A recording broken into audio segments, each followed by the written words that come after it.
Alfred Werner. Coordination compounds के बारे में सबसे पहले स्ट्रक्चर वगैरह स्टडी इन्होंने किया था, एल्फ्रेड वर्नर ने। ठीक है, तो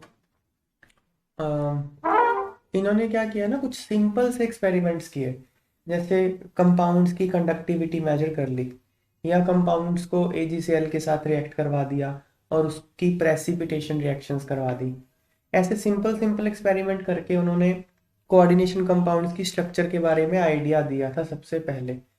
तो स्ट्रक्चर के बारे में उन्होंने क्या आइडिया दिया था, उन्होंने दो बातें बोली। उन्होंने बोला देखो, जो कोऑर्डिनेशन कंपाउंड्स हैं उनमें दो तरह की वैलेंसीज होती हैं, एक होती है प्राइमरी वैलेंसी, एक होती है सेकेंडरी वैलेंसी। प्राइमरी वैलेंसी वो होती है जिसको हम आज की डेट में ऑक्सीडेशन नंबर कहते हैं। ये मैं लिख देता हूँ, प्राइमरी वैलेंसी को हम आज की डेट में क्या कहते हैं, ऑक्सीडेशन नंबर। और उन्होंने कहा एक होती है सेकेंडरी वैलेंसी। सेकेंडरी वैलेंसी को हम आज की डेट में कोऑर्डिनेशन नंबर कहते हैं। तो उन्होंने कहा ये दो तरह की वैलेंसी होती है। प्राइमरी वैलेंसी नॉर्मली आयोनाइजेबल होती है, सेकेंडरी वैलेंसी नॉर्मली आयोनाइजेबल नहीं होती। ये उन्होंने बातें कही, ठीक है। फिर स्ट्रक्चर बताई। तो उन्होंने कौन कौन से एक्सपेरिमेंट किए थे, क्या किया था, वो हम देखते हैं, ठीक है, कैसे बताया उन्होंने। तो क्वेश्चन देखो उसी पे है। व्हेन 0.1 मोल, ये कंपाउंड है, is treated with excess of AgNO3, AgNO3 के साथ एक्सेस के साथ ट्रीट कर लिया। कितने मोल AgCl आ गए, 2 मोल AgCl आ गए। ये प्रेसिपिटेट होता है, वाइट प्रेसिपिटेट। तो the conductivity of solution will correspond to, इसका फॉर्मूला बताओ क्या होगा। अब देखो इसका मतलब क्या है, इसका कितना लिया आपने 0.1 मोल, इसका 0.1 मोल AgCl के कितने मोल दे रहा है, 0.2 मोल दे रहा है। तो मतलब इसका 1 मोल इसके 2 मोल देगा, मतलब इसके जो 2 Cl है वो स्क्वायर ब्रैकेट के बाहर होंगे। 2 Cl आयोनाइजेबल है, समझ में आ गई बात। तो इसका फॉर्मूला क्या होगा, CO Cl NH3 5 square bracket लगाओ, 2 Cl बाहर Cl2, ये इसका फॉर्मूला होने वाला है।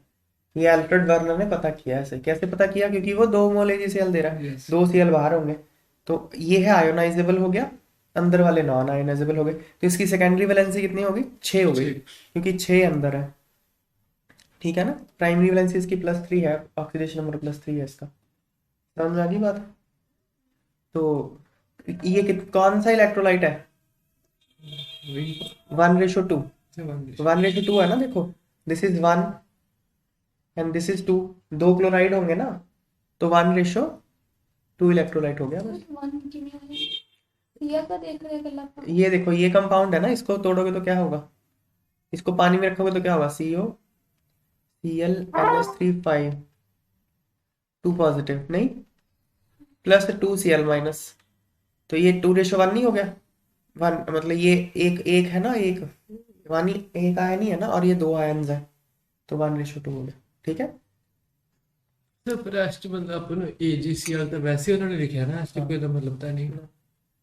फिर आगे क्या है, 1 मोल ये कंपाउंड है, इसको फिर से एक्सेस ऑफ AgNO3 के साथ ट्रीट कर दिया। AgCl के कितने मोल आ गए, 3 मोल आ गए, मतलब यहाँ पे 3 Cl जो है वो स्क्वायर ब्रैकेट के बाहर हो गए, तो फॉर्मूला क्या हो गया, 4th आ गया। तो ऐसे पता लगाया वर्नर ने एक्सपेरिमेंट कर करके। तो रेडी तो 3 तुक्का है हमारे प्लान।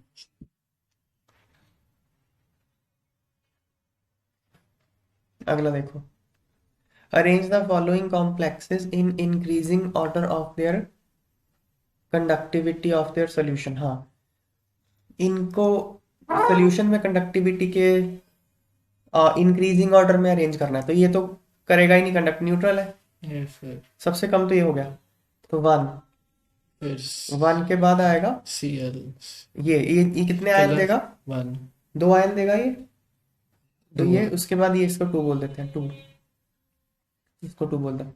उसके बाद ये कितने आयन देगा, ये 3 आयन देगा, एक तो स्क्वायर ब्रैकेट वाला 2 क्लोराइड, 3, उसके बाद 3 आ जाएगा।